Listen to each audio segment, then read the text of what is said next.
Today's First Friday Forum featured Libby Brown, co-founder of This End Up Furniture Company and the co-founder of Fowl Key Resort. Libby's first segment for us today is going to be on the This End Up Furniture Company. I can hardly imagine somebody starting a furniture company with crates, shipping crates. Well, that's the story, the risk that Libby took and the risk reward that came after that.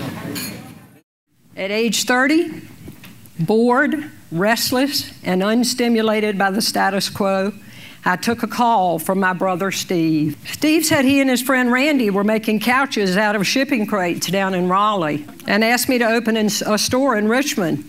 My first response, which was conditioned by a lifetime of standing pat, was who in the world would ever buy furniture made from crates? He reminds me every time I see him that that was my response. With $500 from my savings account, our first This End Up store opened in a hole in the wall in Richmond's Fan District. Before long, though, we learned we could sell the furniture as fast as we could make it. So we ramped up the manufacturing and distribution sides of the business. And the four partners rolled out This End Up from Maine to Florida, from the Midwest to the West Coast and into Canada. When the two of us left in December 1990, This End Up had $100 million in sales for that year, 253 stores in 2 countries, 6 factories, 12 distribution centers, a fleet of trucks, 2,500 employees, and not one single dime of debt. The second piece of Libby's risk-taking today deals with the sale of, or actually the post-sale of This End Up Furniture and the move to a 70-foot boat sailing all over the Bahamas and the South Sea Islands, everywhere you could think about going. Again, risk. How would you like to be on a boat? Just 2 ladies and a bunch of pirates. Stuart and I had a boat built in 1990, and just one day after we quit This End Up, we set off with a full-time captain in expectation of a leisurely retirement. We left our teenage children in school in the States and cruised the high seas for an 8-year adventure full of the most beautiful and the most frightening things that Mother Nature could dish up between the Florida Keys and Venezuela. One day, my sister-in-law and I were sitting on the boat by ourselves. Our captain and both our husbands had gone out fishing for the day. Up came a 30-foot go fast. That's what, you know that word, a cigarette boat? Jet black, shiny, with 5 local men in it, all in loincloths and machetes in their belt. He said, "Give us your money or we will come on board and take it." And I said, "Well, we don't have any money. I will give you food and liquor." And I turned around and went down, loaded 2 bags full, came back up. I said, "Now you must leave if I give you this." They all took the machetes out of their belts, waved them in the air, circled Crossroads 3 times with those 3 big Mercury motors as fast as they could, crossroads like this, and drove off, giving us the, you know what, friendly international sign.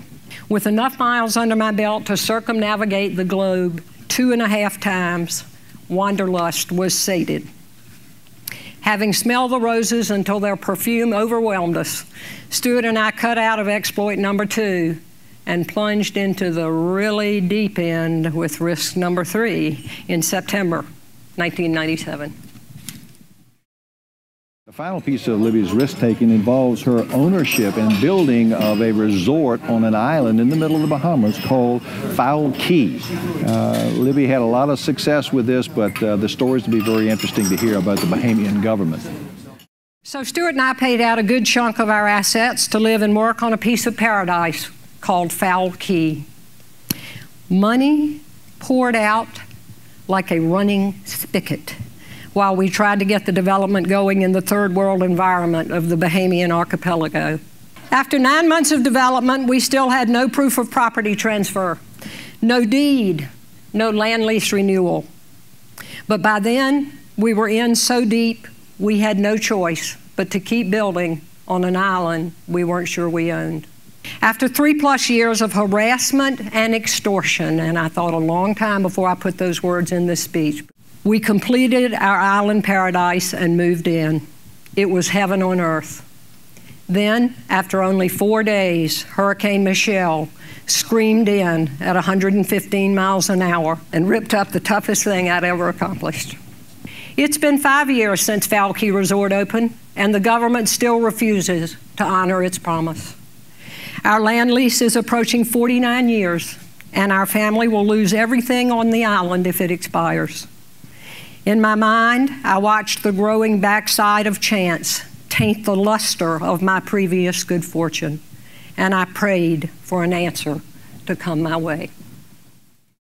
You know, risk comes in all shapes and forms, and here is the deep down lesson that I have learned from playing with it for most of my life. Sometimes real triumph requires us to yield and to trust, and so to rise above. My mission since the day I agreed to sell furniture made from shipping crates has been to make sure that life uses me up. And you know what? I wish the same for each of you. Thank you for listening. Thank you.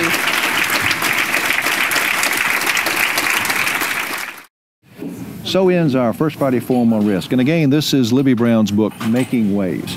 As you can see by these pictures, we had a great time with networking, which is a major part of our First Friday Forum series. And we invite all of you to come join us the next First Friday Forum.